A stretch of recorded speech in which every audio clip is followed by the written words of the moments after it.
Very, very fancy, very fancy.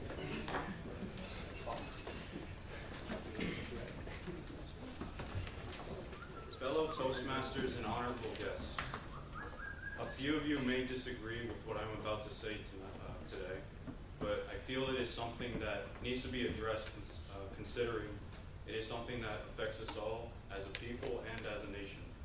A few of you may remember last week that we had the Oregon shootings in Roseburg, Oregon at a local community college. So what happened?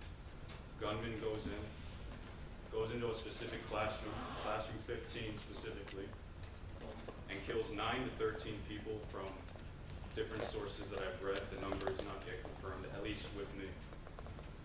Now, this isn't the first time it's happened, and unfortunately, we see that people just shake it off like it's a common occurrence.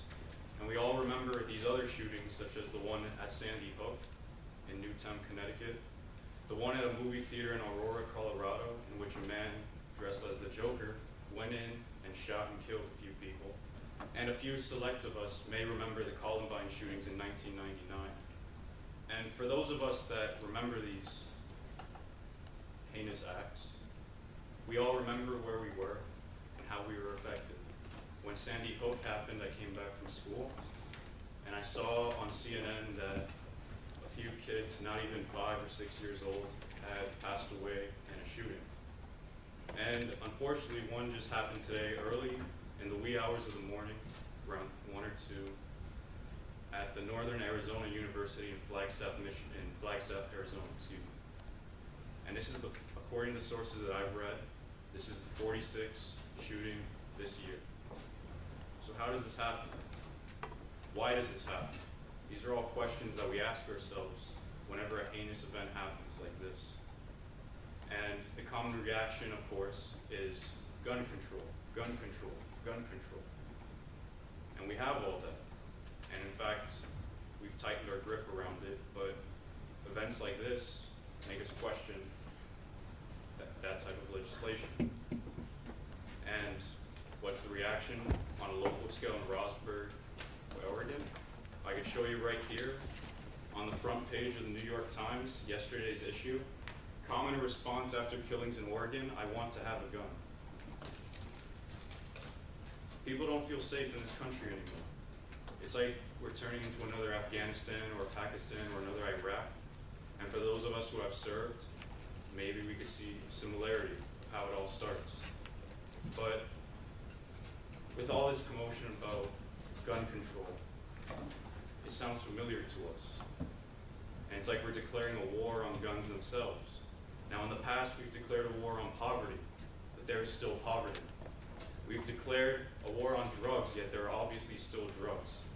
And we've declared a war more recently in history on terrorism, yet there is still terrorism on a worse scale than before and after 9/11. So do we need a war on guns? The answer to me personally is no. Because when you declare war on something, you give it power. You give it the attention it doesn't deserve. And you influence people who may be watching the media or the news covering these stories, saying, hey, I can get away with that. Hey, it's easy to get a gun. Hey, I hate this person, so I'm going to go out and kill him. But the big question we're all asking ourselves is, how does this happen? And I'll give you the answer, at least in my perspective.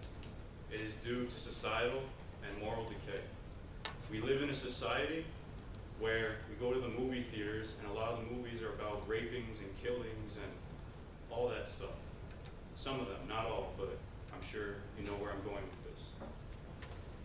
Now, I'm not trying to find a scapegoat, whether it's violent video games, violence in the media, violence in movies, or even violence like we saw here that influences. But really, if we think back, say 60, 70 years ago, we didn't really have any of this. We didn't have mass school shootings. And of course you could debate me on that, but we didn't really see stuff like this. In fact, people were more educated on gun safety and how to use a gun. What a gun should and should not be used for.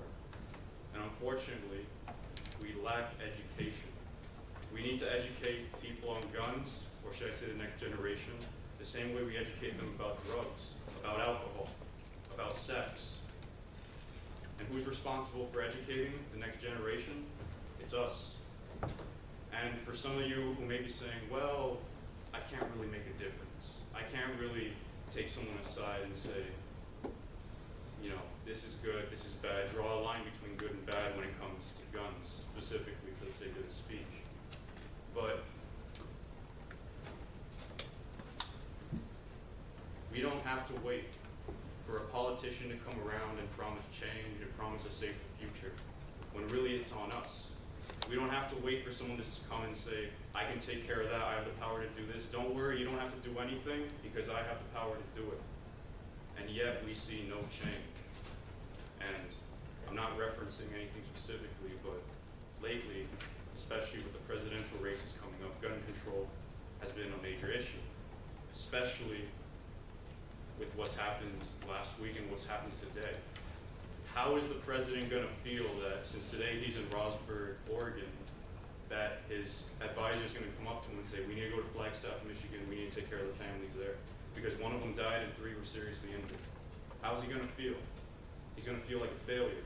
He's going to feel like he couldn't do anything, when really the responsibility lies on us as the next generation to take a stand against this, and not having to make legislation to combat this, when really we'll just give it more power, and things like this will just happen on more common occurrence. And I'll end on this note. The most common way people give up their power is by thinking they don't have it. And the person who said that was the author of The Color Purple.